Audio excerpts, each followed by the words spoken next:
warm and gracious every time I've interacted with her. So I wanted to support her and, and help you out the same way you've helped me out over the past 5 years. And I offered margaritas and dinner too after the event. So Bob, how about you? Tell me what you do. Welcome, everyone. Thank you for having me here. My name is Bob Ballantyne. I'm a distinguished engineer at Dell Company, Dell Technologies. I've been working, I started work for EMC and got bought out. So I've been there for 18 years or so. I am one of the senior architects within DevOps, and we are currently redesigning the entire platform for about 11,000 developers within the ISG part of Dell. The ISG part of Dell is the one that makes the most money, basically, because it sells all these high-end systems to large customers. So we're redesigning how developers work. That was really the mandate. And they took all the individual DevOps teams that were in all the different BUs, brought them all together into one DevOps organization. And I'm one of the lead architects of that organization. So why did you take my call? That's a difficult question to answer quickly.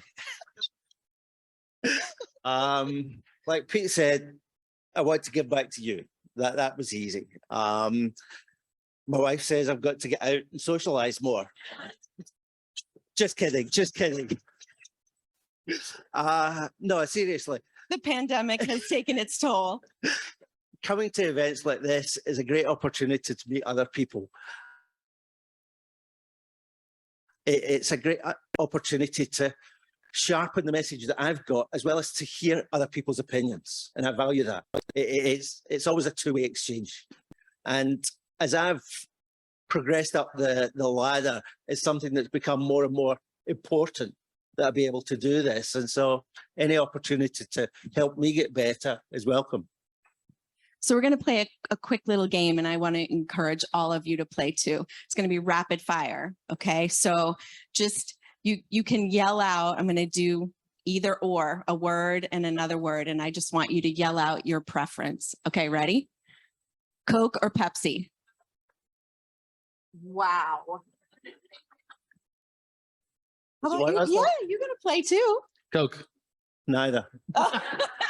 You're always the tough one, aren't you? Yes, that's why I'm an architect. Okay. All right. All right. Ocean or mountains? Ocean. Mountains. Okay. How about scallop or scallop? Oh. I'm the only scallop, I think. How about you, Pete? It's Scallop. Scallop. I knew I liked you. All right. Does anyone have another one? Like an either or? Sweet or salty? Sweet. Oh, that's a good one. That's half and half. So the reason I did that is to make a point about personalization. You can't guess if someone's going to say Coke or Pepsi, right?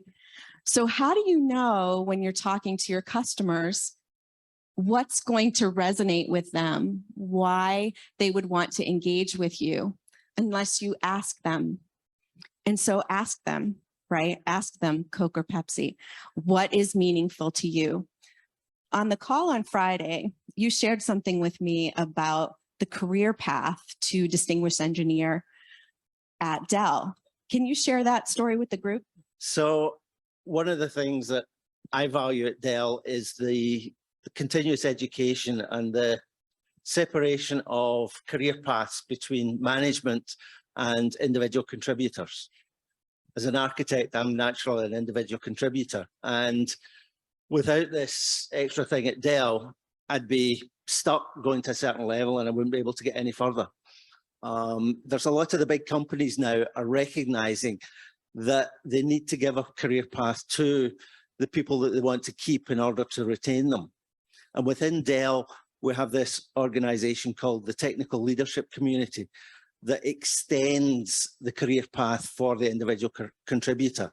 The Technical Leadership Community goes distinguished member of technical staff, distinguished engineer, senior distinguished engineer, fellow, senior fellow. By the time you get to senior fellow, you're talking to Michael Dell. There's only 2 senior fellows within the company.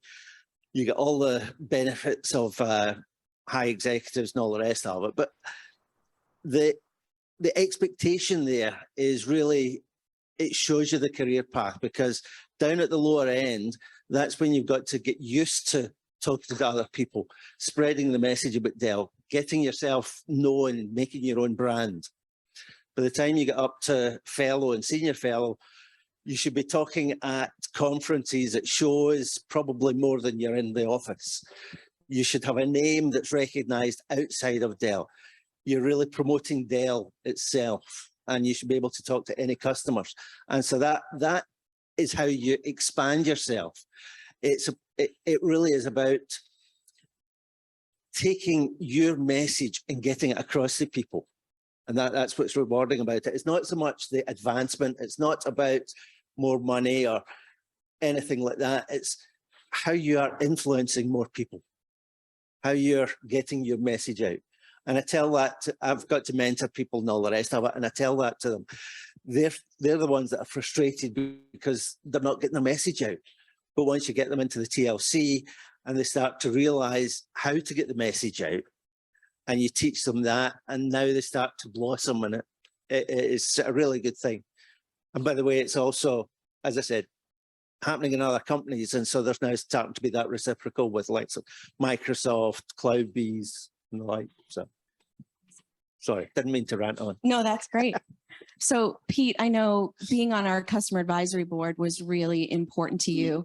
Can you talk about why that's the case and why you made that commitment and of time and energy to be on our CAB? Sure. So we purchased the CloudBees software, which is not an insignificant price to pay, for a piece of software. But the way it works is we also have to invest a lot in our people to work on it, integrate it into our systems. And we're really making a multi-year commitment to have that software within Pegasystems. So for me to be on the CAB, I think it was an opportunity to kind of help us make sure that our voice is heard in the direction and the future direction of the software and that we're making a pretty big commitment to. I think I took the Pega perspective of how can I protect our investment and build the relationship through the CAB to fellow CAB members, but also the product managers, Jeanne and others who have influence within CloudBees to represent what I do and what we need. So it was I thought it was a beneficial relationship to develop, to protect the investment and my own personal capital within Pegasystems and choosing to go down with this vendor and trying to make it as successful as possible. And what about access? You got some nice access to product executives, advance notice of stuff. Yep. Yeah. All that. Yep. That was great. So being able to talk to anyone that I really needed to, if I felt there was a need to do so, I could have my representatives of the CAB, pave a way for me to do that. And I know that you networked with a lot of other CAB members, during those meetings, but also outside of those meetings. How important are some of those relationships to you long-term? Yeah, people in similar situations. I found it at the time, most of the time I was with the CAB, we were a bit of a snowflake in the way we were doing our software business, and we were just a little bit different than a lot of the other companies that were there. They were more enterprise focused, and we were like a independent software vendor. So it was interesting to hear what their needs were compared to my own. But yeah, we just meeting people, hearing the different perspectives on things, and having a community that like-minded people that are trying to achieve the same results it's just a nice resource to be able to tap into. Absolutely. So when you get an email or a phone call from somebody like me, do you cringe? Are you happy about it? Are you waiting till you open it?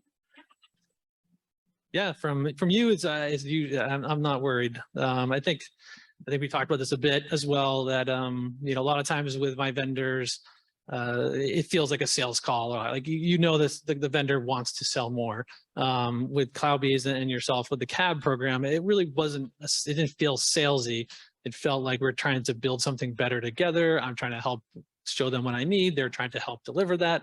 There might be opportunities for additional investment, but it wasn't like the first purpose of our calls or the work that we did together. So I always felt it was an attempt to be mutually beneficial in a relationship versus other companies where it just feels like they're trying to explore your organization. You know, where do you have another person that's doing something else that I might be able to sell to, or, you know, and it just felt more direct sales. So yeah, that was, I didn't mind opening your emails, you know, so. How about you? So actually happened this week. Someone caught me at home. I listened politely, and then I told them I don't take calls at this time of the night from salespeople. Sorry. Bang. It's just, I prefer that during the day. I'll get emails coming in, and sometimes I'll read about them, but it's really more about what we're trying to do internally. If there's resonance with that, then we'll accept it and we'll explore it more. If there's no resonance with the select set of tools, there's dozen to 2 dozen tools that we're working with today. Dozens to 2,000? No, a dozen, 12 to 24. Okay, I was like That 2,000? major tools, no. Okay, No, 12 that's to the number 24. of Okay. 10,000 developers. No, forget that. It feels as though it can be that way at times, but it really, we've got a standard set of tools, and if it does something similar to that, or if it adds to the capabilities of one of those tools, or it is one of those tools, then yes, we'll listen and we'll take heed. Imagine if you had 24 genies calling you. That'd be fine. As long as it was the 24 products that we picked. Okay. But if it wasn't any of those products, then I might not be talking to you much. Got it. Simple as that. How many tools do you have that you're working with? My team has like probably 6 real purchased vendor relationships that we spend significant investment in. A lot of little things, but I'd say about 6 major vendors. Do other vendors engage with you in the way that me and my team have engaged with you in the past? I'm still talking in the present. Sorry. This is the Cloudbees is the only cab that I'm part of. I work with Gradle, and they are kind of a young and upcoming company. So they're looking for a lot of feedback, a lot of direction. A company like Atlassian, really large company that has a mass product. They do very low touch relationship management. And then a couple others that are kind of in between. Nothing like the cab and the type of, I think, partnership building. I think Gradle actually could be going in that direction as compared to any other vendors. But I think that's a very good point. It's how much support do you need to get from the company? If it's a company where you need a lot of support, then you need to have that tight relationship with them. If it's a company like Atlassian that have managed to push it all off, then you don't really talk to them that much. I know that we've got relationships with Cloudbees, with Gradle, Grafana, those sort of things. And we're trying to develop it because that's where our core tools are going, rather than the likes of Atlassian. Yes, we use Jira and Confluence, but there's very little that we need done there. It's already there, so we don't need to do much. So you both work for pretty impressive brands, and approvals in those companies can sometimes be really, really painful. So Bob, you and I have worked on a video, a case study, and you came to our sales kickoff in Las Vegas and presented. What was that like for you? What were those engagements like, and what roadblocks did we hit along the way for approvals? So the sales kickoff was great. I thoroughly enjoyed it. It was another thing like this, basically, except bigger. As far as the purchasing side, within Dell, that is a nightmare. Oh, I didn't mean purchasing. Oh, right. I meant for you to come, for me personally, for you to come to Las Vegas and to do that video with us. It wasn't that bad. to be honest. I just had to get the permission of my manager and VP. Now it's just my VP because that is my manager. So it's relatively Piece of cake. I told her last week, oh, I'm going to this thing in Boston.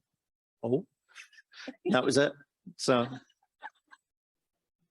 I love that. So for that event, you developed a presentation and then you were able to use it a lot. So you built it once and then you used it a lot. Tell me about that. So I presented it internally within the company at one of the internal conferences. I then presented it at DevOps World the following year and presented it to various managers within the company. And about a year after that, that was when the big reorganization happened, when they took all the DevOps people and formed a single DevOps organization.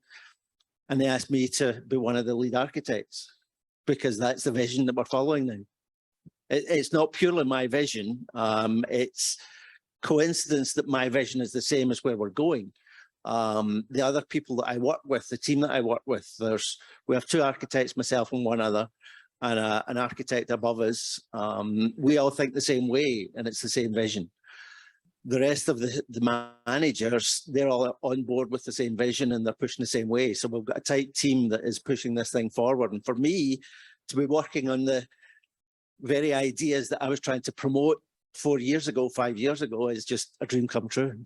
So it really, that first engagement and building that content helped pave the way. Exactly. For It years helped to come. open me up to conferences. It helped open up my ideas of where I wanted Dell as a company to go, where I think that a lot of companies should be going as far as how they're developing software and the sort of rigors that they've got to do. And I think it's still actually more true today because of security concerns than it was then. It is just, the analogy is a factory floor where you've got the conveyor belt. That's how you need to be treating software development these days. You need to have that separation between the developer and production because you've got so many other things to do. Awesome. So we worked on a case study together that was like a knothole, wasn't it? Yeah, I had to go through a few hoops. We did want to do a case study. It's a customer testimonial type thing. And my company, we're very, had a lot of rules and review and people involved in order to publish something on the CloudBees website about a Pega systems kind of results of what we've been able to accomplish with the software. Jeanne did 99% of the work.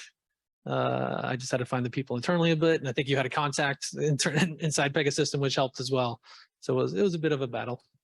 We did it together, but yeah, we got lucky. But you paved the way, and trusted me, and trusted me. Sure. Yes. That trust is pretty important. Yeah. Yeah. Oops, I lost my phone here.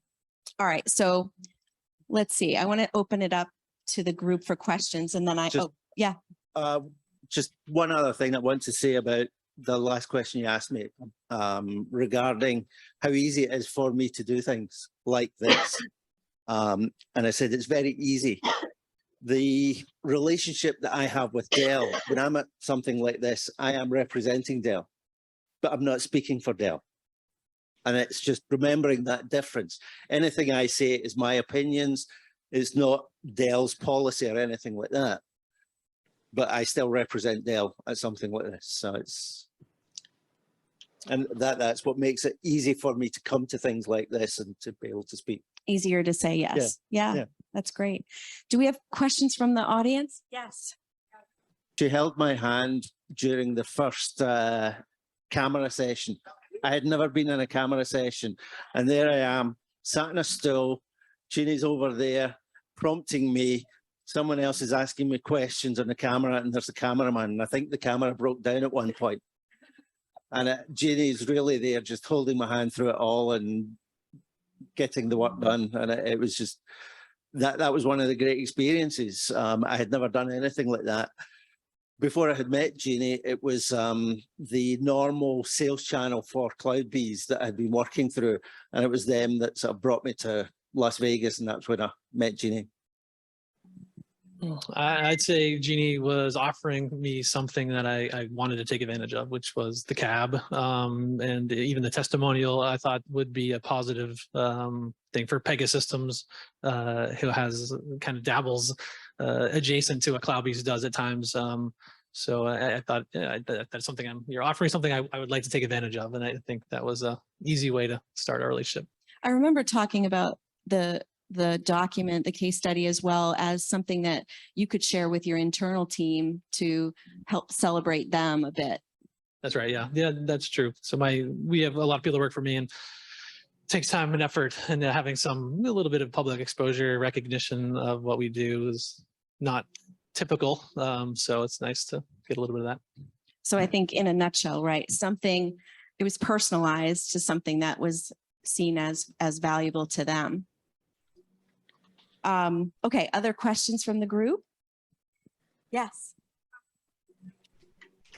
So we, in our contract with Dell, we actually have contract logo approval terms in that contract. We actually do have it with Pega as well. It's most often redlined in first review. However, what we have attempted to do with our sales team and our legal team is, if a concession is given during the sales process, to put that language back on the table as the discount, yeah, we'll absolutely give that in exchange for logo usage. Does it work all the time? Hell no. In fact, it doesn't work most of the time. But for the cases that it does work, we've been really, really fortunate that that's been an approach we've taken. Our lawyers have also been extremely flexible and trusting of our team, in that if a case study is approved, for example, with the logo usage, they consider that logo approval as well. So I know some general counsels do not believe in that approach necessarily, but it has served us well. And we have, with the exception of a person leaving a company that was associated with a case study, we've never been asked to take a logo down. So legal appreciates that compliance. Kim. It really is a chance to get out of the office, do something different. This isn't something I would like to do full time, but it's a nice change for a day. Just as I said earlier, getting out, meeting other people, getting other perspectives, because it doesn't really matter who it is you're talking to, as long as you're talking to them and I'm always thinking about work. That change helps me. It's as simple as that. I just felt, Jeanne has been a good partner, and I wanted to support her in her efforts, in this conference. And actual benefit, sort of access, meaning for the cab, maybe 3 meeting up with Jeanne. T-shirts, we got cups, mugs, the best one. The cab is nice for me. For the cab, it's in a location like California, so a trip to a beautiful hotel and space, and so that's just a nice time away. And then again, the cab itself, I appreciate for sure. But yeah, they usually did something interesting and fun when you go to the cab session to make it a little special, which is nice. Yeah, the location at Laguna Niguel, Ritz-Carlton, was pretty epic. Pretty epic. For me, it's really about making connections and re-establishing connections again with yourself, Jeanne. That's really what it's about.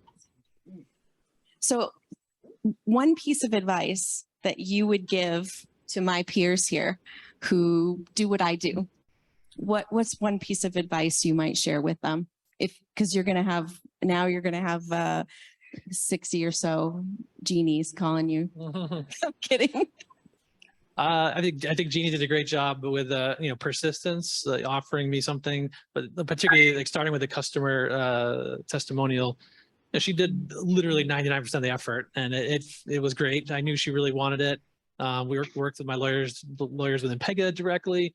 And it made my life easy, but it felt like something that was going to end in a good place. So, putting yourself out there, I guess, doing the work was going to help a lot, and then doing it in such a way that at least initially it's not like a big sales effort. It's more of a partnership building effort that I really did think was beneficial both ways. So it's about better understanding with the person that you're talking with, or the person that you're dealing with, which is really what Pete was saying.